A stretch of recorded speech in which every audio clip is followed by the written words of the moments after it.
इकाई 2 कच्छ की सैर यात्रा वृत्त।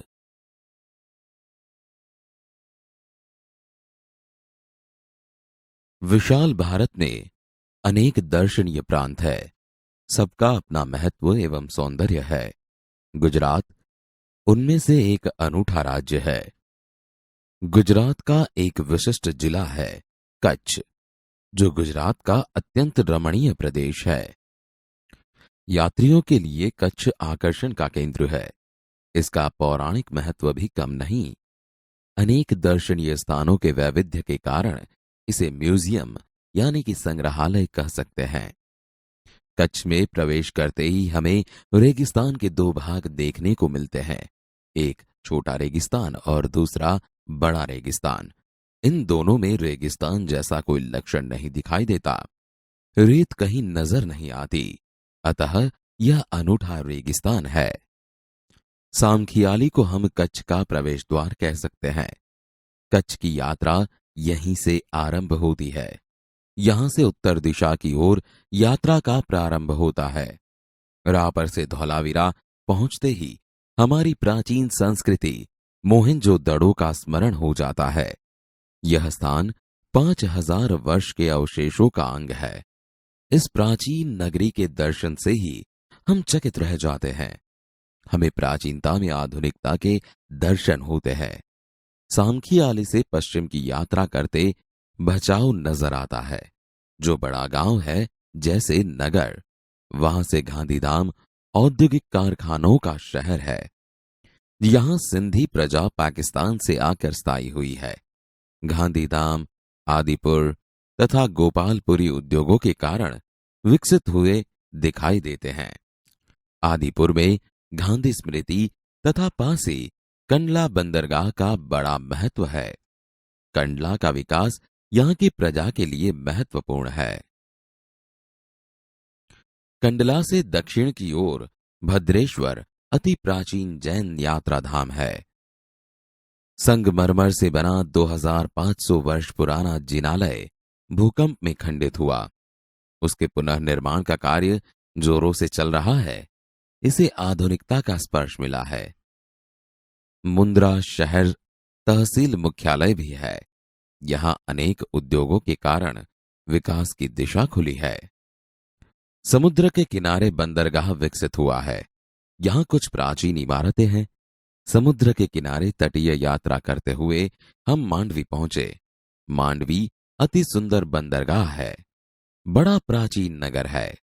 यह शहर राजा के महल, पवन चक्कियों तथा समुद्र तट के कारण अधिक दर्शनीय बना है।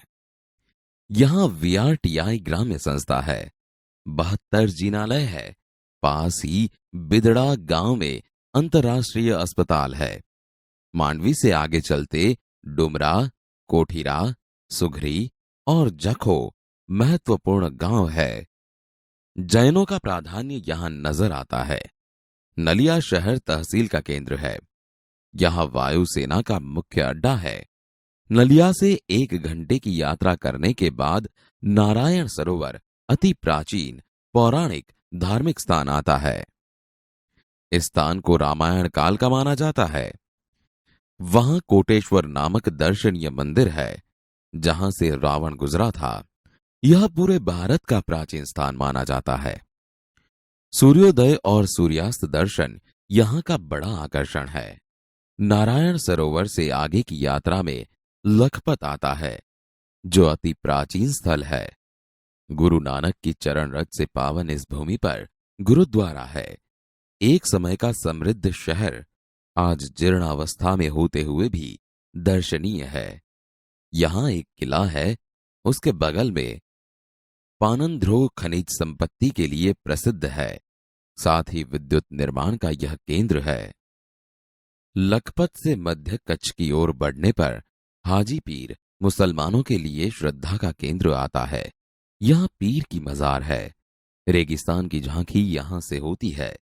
रास्ते में माता का मठ नामक धार्मिक स्थान है, जहां नवरात्रि के पर्व पर लोग पदयात्रा करते हुए श्रद्धा भाव से दर्शनार्थ आते हैं। आगे नखत्राणा प्राकृतिक नजारों का केंद्र बना है। रास्ते में चक्ष, पुरेश्वर मंदिर, वांढाय जैसे मनोहरी प्राचीन स्थान है। अब कच्छ का मुख्य केंद्र भुज आते ही उसके वैभव का परिचय होता है।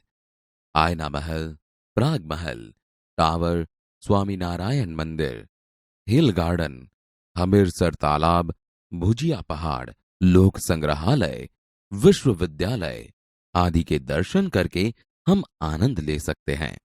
सन 2001 के भूचाल ने इसे खंडित किया तो लोगों ने उसे नए स्वरूप में पुनः निर्माण करके और सुंदर शहर बना दिया है।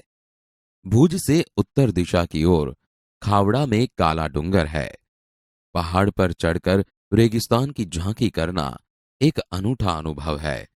सरकार एवं स्थानीय जनता द्वारा रणोत्सव का आयोजन होता है। देश भर से लोग यहां आते हैं। सफेद रेगिस्तान को देखना एक आनंददायी घटना है। भुज से अंजार भी जाया जाता है। आगे बढ़ते हुए सृजन संस्था में यहां की प्रजा की हस्तकला का परिचय होता है। जैसल तोरल की स्मृति में मंदिर बना है जो ऐतिहासिक स्थान है। यहां से आदिपुर तथा गांधीधाम जा सकते हैं। सूरजबारी नामक स्थान से हमारी कच्छ यात्रा पूर्ण होती है, जो अविस्मरणीय स्मृतियां छोड़ जाती है। कहा जाता है, कच्छ नहीं देखा तो कुछ नहीं देखा। कच्छ गुजरात का गौरव है और दुनिया भर के लोगों के लिए किसी भी मौसम में दर्शनीय एवं आकर्षण का केंद्र है। अनुवादक महेश भाई उपाध्याय।